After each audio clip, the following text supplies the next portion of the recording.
Mark 15. And as soon as it was morning, the chief priests held a consultation with the elders and scribes and the whole council. And they bound Jesus and led him away and delivered him over to Pilate. And Pilate asked him, "Are you the king of the Jews?" And he answered him, "You have said so." And the chief priests accused him of many things. And Pilate again asked him, "Have you no answer to make? See how many charges they bring against you." But Jesus made no further answer, so that Pilate was amazed. Now at the feast he used to release for them one prisoner for whom they asked. And among the rebels in prison who had committed murder in the insurrection, there was a man called Barabbas. And the crowd came up and began to ask Pilate to do as he usually did for them. And he answered them, saying, "Do you want me to release for you the king of the Jews?" For he perceived that it was out of envy that the chief priests had delivered him up. But the chief priests stirred up the crowd to have him release for them Barabbas instead. And Pilate again said to them, "Then what shall I do with the man you call the king of the Jews?" And they cried out again, "Crucify him!" And Pilate said to them, "Why? What evil has he done?" But they shouted all the more, "Crucify him!"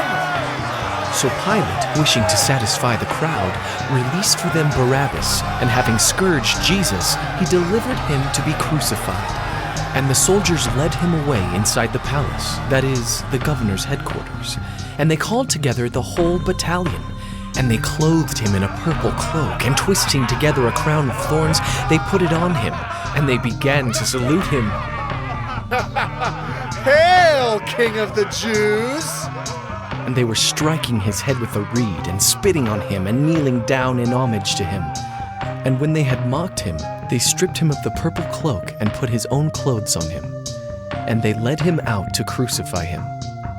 And they compelled a passerby, Simon of Cyrene, who was coming in from the country, the father of Alexander and Rufus, to carry his cross. And they brought him to the place called Golgotha, which means place of a skull. And they offered him wine mixed with myrrh, but he did not take it. And they crucified him and divided his garments among them, casting lots for them to decide what each should take. And it was the 3rd hour when they crucified him. And the inscription of the charge against him read, "The King of the Jews."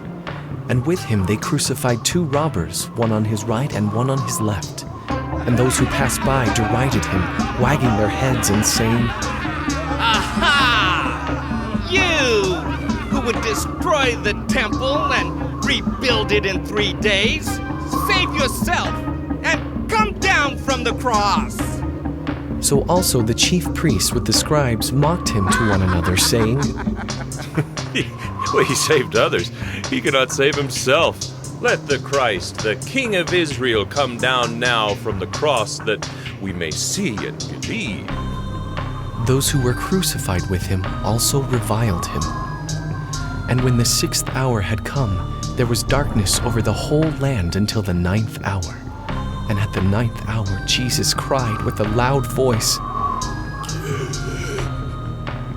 "Eloi, Eloi, lama sabachthani," which means, "My God, my God, why have you forsaken me?" And some of the bystanders hearing it said, "Behold, he is calling Elijah." And someone ran and filled a sponge with sour wine, put it on a reed and gave it to him to drink, saying, Wait, let us see whether Elijah will come to take him down. And Jesus uttered a loud cry and breathed his last. And the curtain of the temple was torn in 2 from top to bottom. And when the centurion who stood facing him saw that in this way he breathed his last, he said, "Truly, this man was the Son of God." There were also women looking on from a distance, among whom were Mary Magdalene, and Mary the mother of James the younger and of Joses, and Salome. When he was in Galilee, they followed him and ministered to him, and there were also many other women who came up with him to Jerusalem. And when evening had come, since it was the day of preparation, that is, the day before the Sabbath, Joseph of Arimathea, a respected member of the council, who was also himself looking for the kingdom of God, took courage and went to Pilate and asked for the body of Jesus. Pilate was surprised to hear that he should have already died, and summoning the centurion, he asked him whether he was already dead.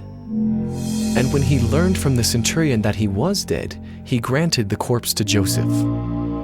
And Joseph bought a linen shroud, and taking him down, wrapped him in the linen shroud and laid him in a tomb that had been cut out of the rock. And he rolled a stone against the entrance of the tomb. Mary Magdalene and Mary the mother of Joses saw where he was laid.